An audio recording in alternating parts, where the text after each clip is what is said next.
자, 우리는 하나님의 자녀입니다. 할렐루야. 네, 하나님의 자녀입니다. 이 자녀된 것을 우리가 알 때 정말 그 놀라운 축복을 누릴 수 있지요. 하지만 자녀들은 부모님의 생각을 잘 알지 못합니다. 그런 거 동의하십니까? 저도 옆에서 은채가 막 부엌으로 들어가려고 그래요. 그거 아십니까? 부엌과 거실 그 사이에다가 칸막이를 쳐놨어요. 그 강아지 차단 칸막이 같은 거 있죠? 그런 걸로 탁 차단을 해놨거든요. 근데 그거를 이제 막아놓으면 이쪽에서 밥을 해야 되고 위험한 것들이 부엌에 다 있잖아요. 그래서 못 들어오게 막아놨어요. 근데요, 그걸 그렇게 들어가겠다고 때를 쓰고 악을 쓰고 막 고함을 지릅니다. 어떻게 해요? 또 제가 그걸 보고 있으면은 아빠 된 도리로서 어떻게 해요? 그것도 그렇다고 들여보내자니, 혼자 들여보내자니 위험할 것 같고, 당장도 이렇게 밥통 이렇게 찌 끌어당기는 거 그것만 해도 날카로운데 어떻게 해요? 그래서 또 들어가지고 안아가지고 들어가죠. 요구 조건은 받아주되 그대로는 안 받아주는.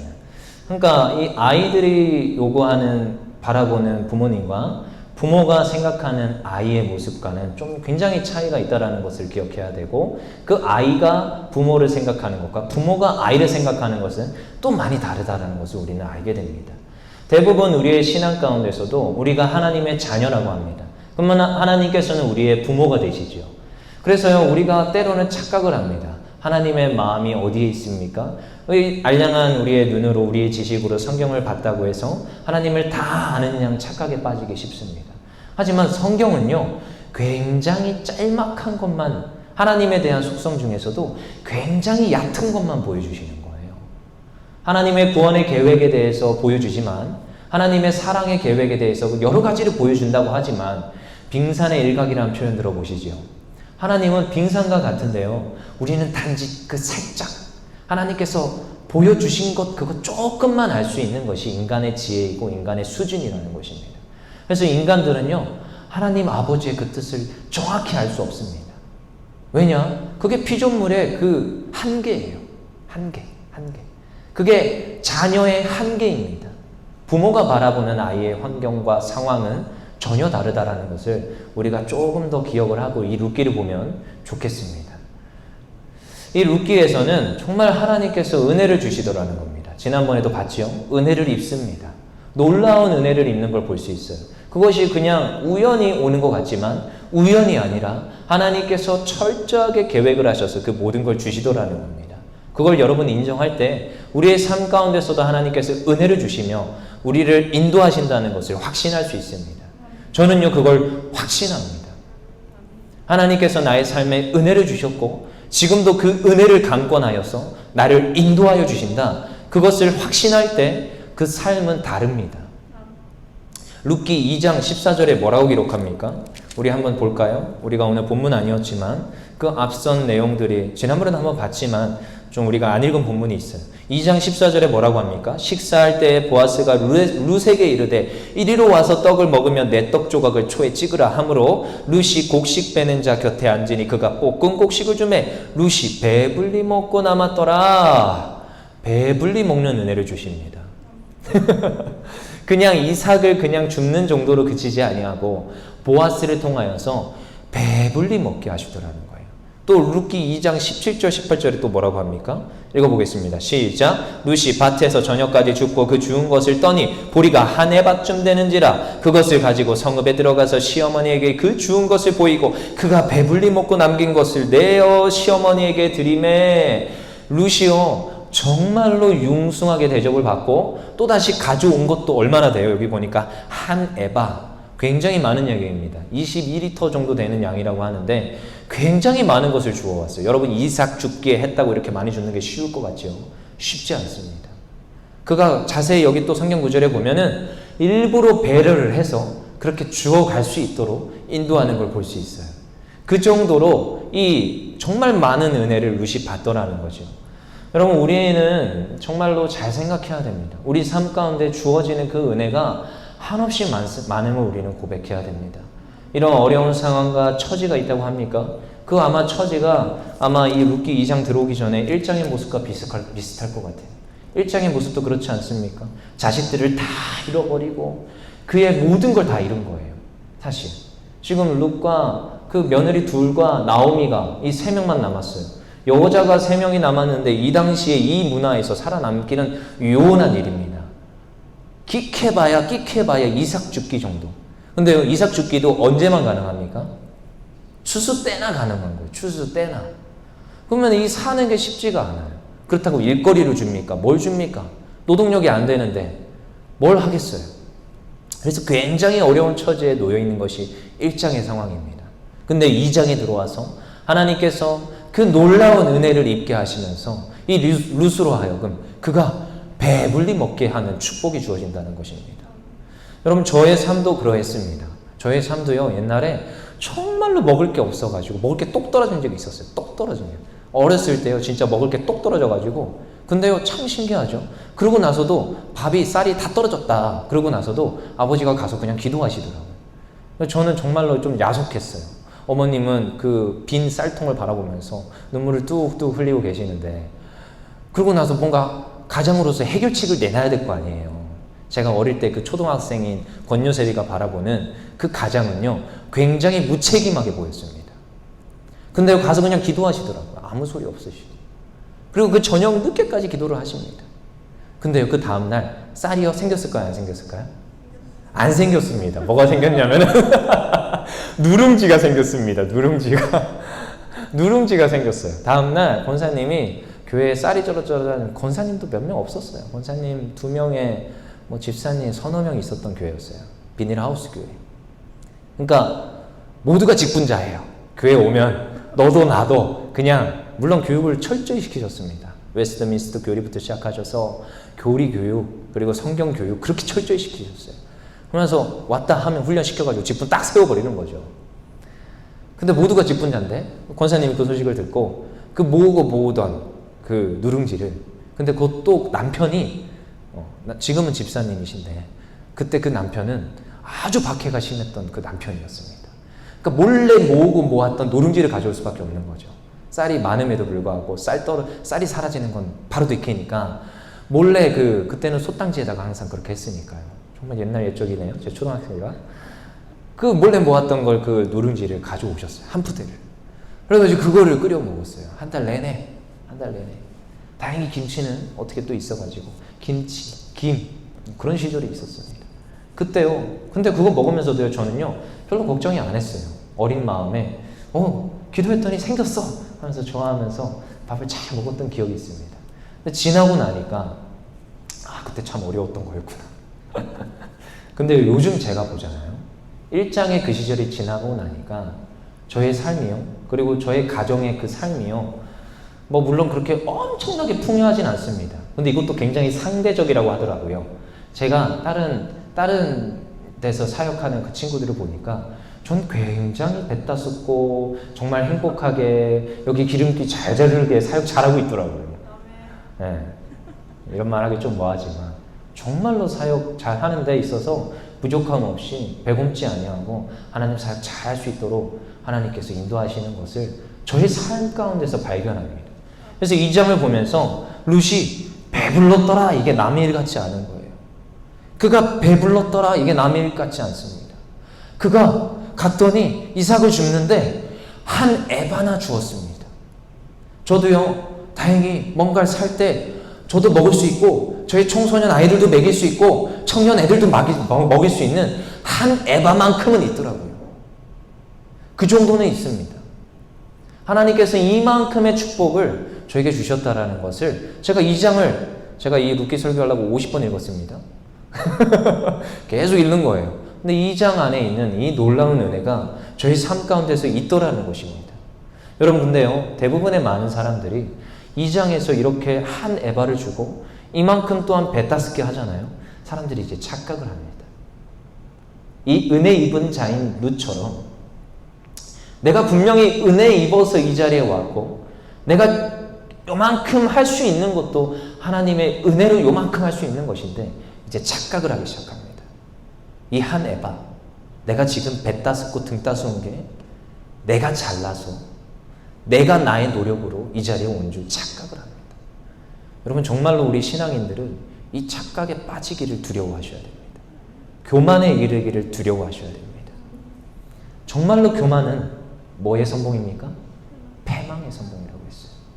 제가 항상 경계하는 것 중에 하나예요.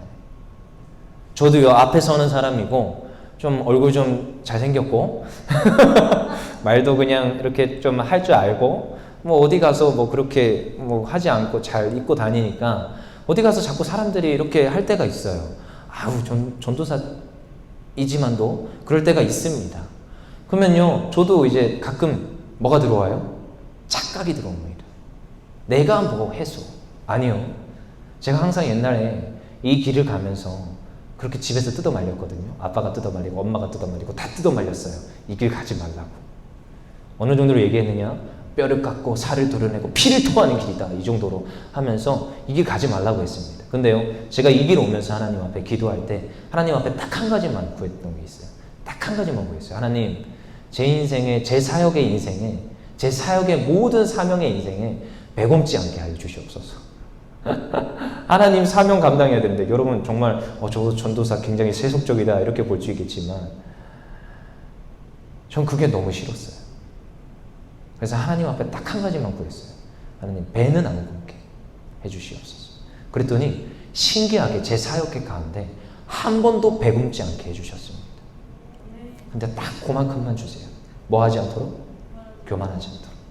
근데요, 지나고 나서 보니까 그게 굉장히 은혜입니다. 딱 그만큼만 주시는 것이 얼마나 은혜인 줄 모릅니다. 요즘 우리가 핍박이 온다고 하고 사업장이 어렵다고 하고 많이 어렵다고 하지요. 어렵습니다. 실제적이에요. 굉장히. 근데 그 가운데 우리가 돌아봐야 됩니다. 왜 이러한 어려움들이 올까?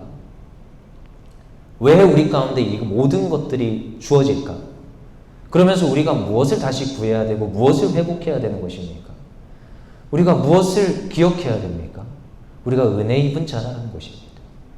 룻처럼 아무것도 없고 그의 인생을 보장할 수조차 상상할 수조차도 없던 그 룻인데, 근데 그 룻이 지금 배불리 먹고 은혜를 입었다라는 것, 그게 우리의 인생 아니겠습니까? 그 교만에 이르는 우를 범하면 안 된다는 것입니다. 그래서 항상 우리는 영혼이 목말라 있어야 됩니다. 빈들의 마른 풀같이 주의 성령의 단비가 내리도록. 근데요, 성령의 단비가 내리는 역사는 빈들에 내립니다. 빈들에.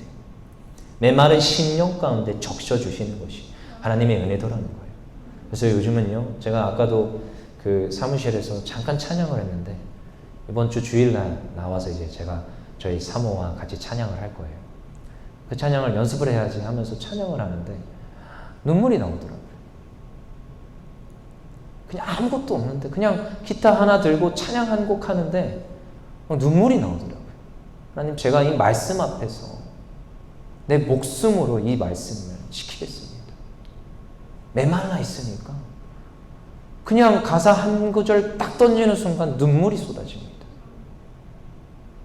여러분, 우리가 이 시기에 무엇을 회복해야 됩니까? 룻기 2장 23절, 이에 룻이 보아스의 소녀들에게 가까이 있어서 보리추수와 밀추수를 마치기까지 이삭을 주우며 그의 어머니와 그의 시어머니와 함께 거주하니라. 그냥 거주했다고 2장이 끝나고 있습니다. 하지만요, 이제 또다시 3장으로 이어지고 있지요. 3장에 이어져서 이제 무엇이 있습니까? 오늘 읽은 본문이에요. 3장에 이어지는데 오늘 본문이 제가 보기에는 굉장히 좀 아이러니합니다. 시어머니가 지금 며느리에게 지금 요구하는 것이 무엇입니까? 우리 쭉 읽어보시면 뭐라고 해요? 너가 지금 어디에 가라? 그 보아스가 눕는 곳 옆에 가서 네가 누우라는 거예요. 이 시대가 어느 시대입니까? 고대 근동시대예요. 남녀 칠세 부동석이라는 말 들어보셨어요? 지금 굉장한 일이 일어나고 있는 겁니다. 지금 시어머니가 며느리를 지금 보아스 침실로 가서 누우라는 거예요. 그 옆에 가서 누우라. 이게 무슨 지금 뜻을 뜻합니까? 그리고 어떻게 보면 이 룻기를 쭉 읽다 보면은 이 보아스가 그렇게 나이가 젊은 청년이 아니라는 것을 우리가 성경을 통해서 볼 수 있어요.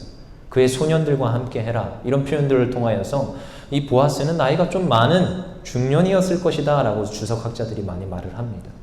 그런 가운데서 봤을 때 이 며느리, 이 룻과 결코 이 나이대로도 조금 합치가 안 될 것 같은 그런 상황인데도 이 지금 나오미는 이 보아스에게 룻을 보냅니다.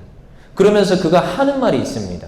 그가 어떤 소망으로 이 3장에 있는 1절부터 5절까지의 말을 했느냐? 그것은 우리 한번 보시면은 룻기 2장 20절에서 그의 그 나오미의 그 심정이 드러납니다. 20절 우리 그 후반절에 보시면 뭐라고 나옵니까? 이르되 그 사람은 우리와 가까우니 우리 기업을 물을 자 중에 하나이다 하니라.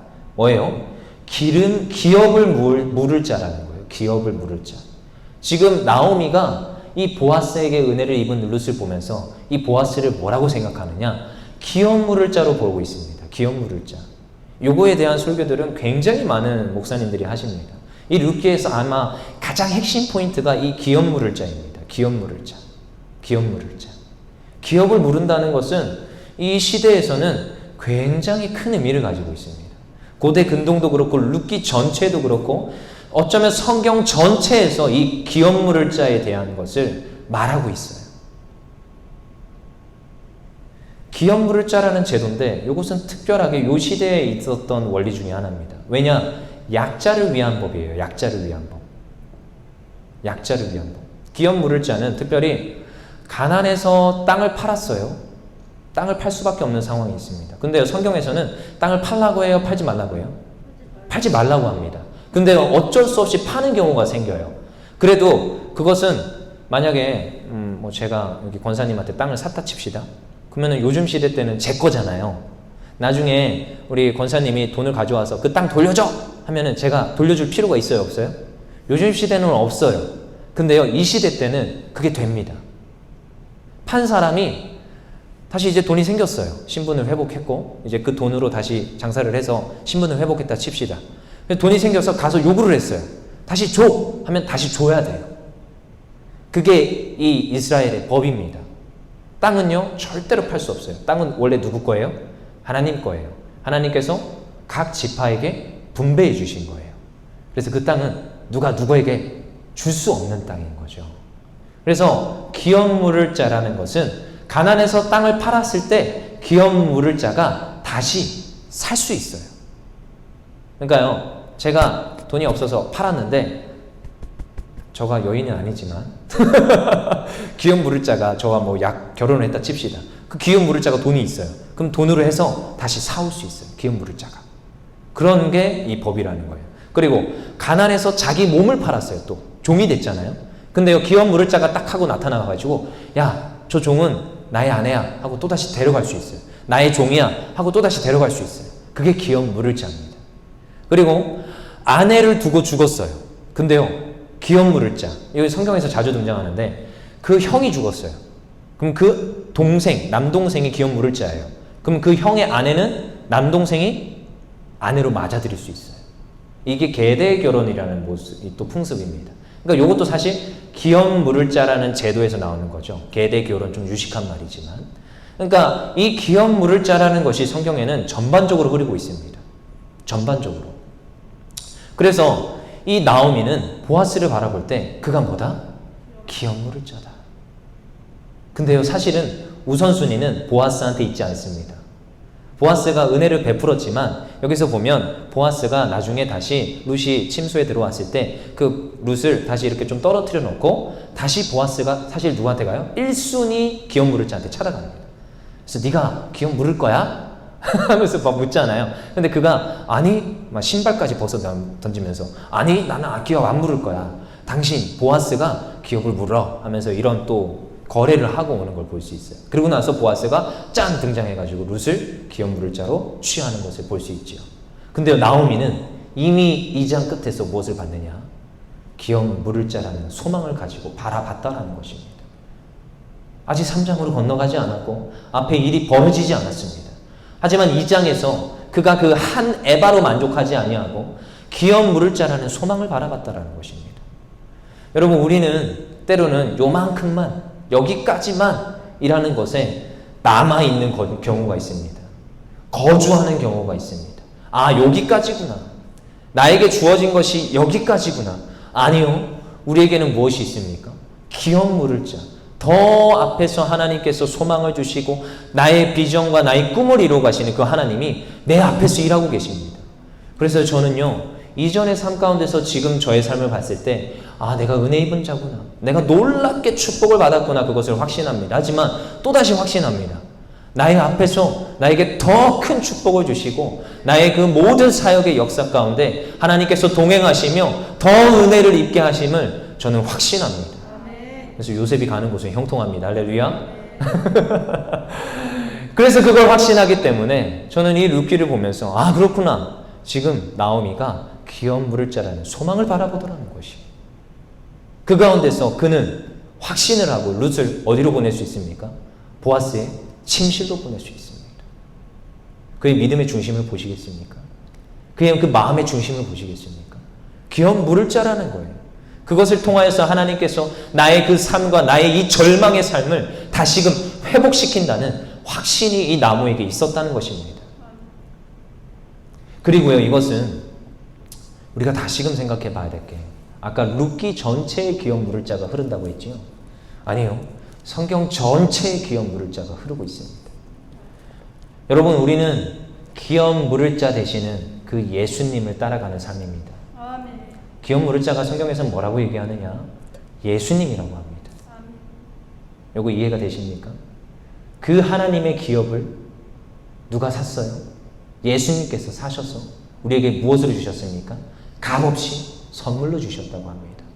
고린도전서 6장 19절에 20절 너희 몸은 하나님께로부터 받은 바 너희 가운데 계신 성령의 전인 줄을 알지 못하느냐? 너희는 너희 자신 것이 아니라 값으로 산 것이 되었으니 그런즉 너희 몸으로 하나님께 영광을 돌리라. 아멘. 성경에서 이런 표현들이 그저 나오는 것이 아니라 기업 물을 자라는 것입니다. 누가요? 예수님이. 그래서 예수님이 그 사탄 마귀한테 우리가 끌려가는 그 존재임에도 불구하고 하나님께서 예수님을 보내셔서 예수님으로 하여금 그 모든 값을 치르게 하시고 우리를 사오셨어요. 그래서 우리는 예수님의 뭐가 됩니까? 신부가 됩니다. 오늘 보아스가 기업 물을 자인데 누구를 신부로 맞아들입니까? 롯을 신부로 맞아들입니다. 우리는 값으로 산 것이 됩니다. 이 말씀을 기억해야 되는 것입니다. 그래서 우리는 무엇입니까? 주님의 자녀라고 하는 거예요. 왜냐? 잘 기억해 보십시오. 이게 서열 구도, 이 혈통이 잘 기억되셔야 돼요. 예수님이 누구의 아들이에요? 하나님의 아들이죠.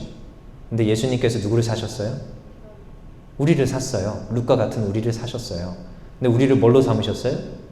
신부로 삼았어요. 아들이고 신부예요? 그럼 누가 또 우리의 아버지가 돼요? 하나님이 되네요? 시아버지인가? 농담 같지만 이게 성경의 원리입니다. 기업 물을 자. 그래서요, 룻에게는 항상 쫓아다니는 말이 있는데 이방 여인이라는 표현이 딸립니다. 이방 여인은 뭐냐? 성경에서는 자격 없는 자, 사랑받을 수 없는 자, 아무런 기업을 받을 수 있는 자격이 없는 자가 룻이에요. 그래서 룻에게는 항상 이방 여인이라는 수식어가 딸리는 거예요. 하지만 그 자격 없는 자를 이 룻을 누구로 맞아들입니까?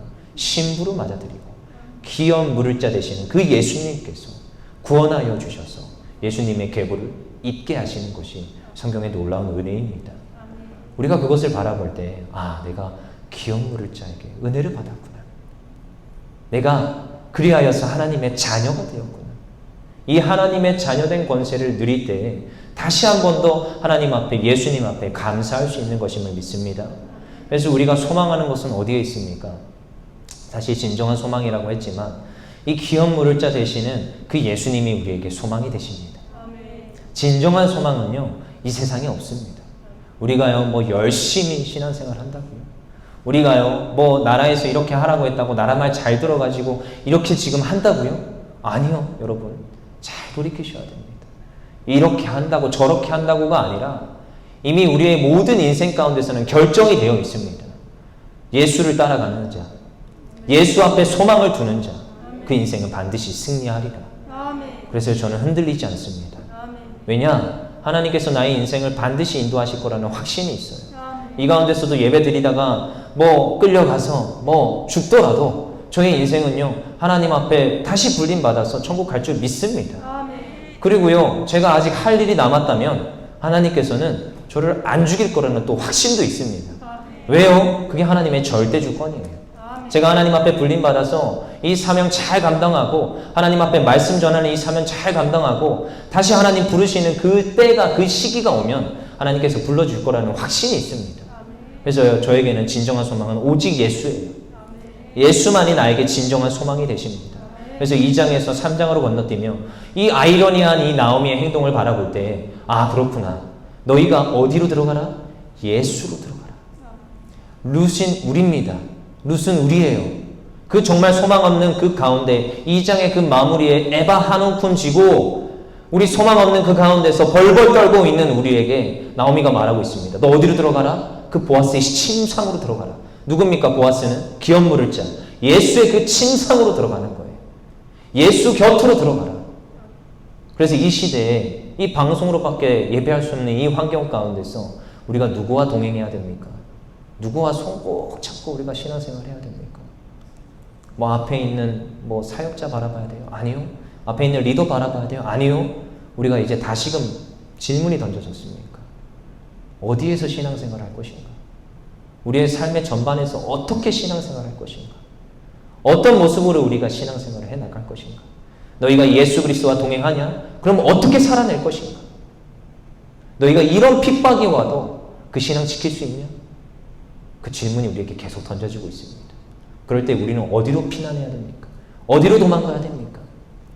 예수 그리스도가 우리의 진정한 소망 되심을 믿습니다. 아멘. 그분한테 피하는 자 반드시 승리하게 하시며 아멘. 우리를 인도하시는 줄 믿습니다. 아멘. 저는 시편 23편이 좋습니다. 오늘도 어떤 선생님이 그 마음 가운데 어려움이 있었는데 시편을 읽다가 은혜를 받았다고 했어요. 그래서 제가 항상 시편을 딱 펼치면 나오는 시편이 있는데 시편 23편이에요. 여호와는 나의 목자시니 내게 부족함이 없으리로다. 그가 나를 푸른 풀밭으로 누이시며 쉴 만한 물가로 인도하시는도다. 내가 사망의 음침한 골짜기로 다닐지라도 주의 지팡이와 막대기가 나를 안위하시나이다. 주께서 내 원수의 목전에서 내게 상을 차려주시고 기름을 내 머리에 부으셨으니 내 잔이 넘치나이다. 그 다음에 6절. 이 6절이 얼마나 중요합니까? 내 평상의 선하심과 인자하심 반드시 나를 따르니니 내가 여호와의 집에 영원히 살리로다. 여호와의 집에 영원히 사는 하나님의 백성들 되길 소망합니다. 그 예수 그리스도께 피하시고 그 예수 그리스도께 경배하시며 살아가는 하나님의 백성들 되기를 소망합니다.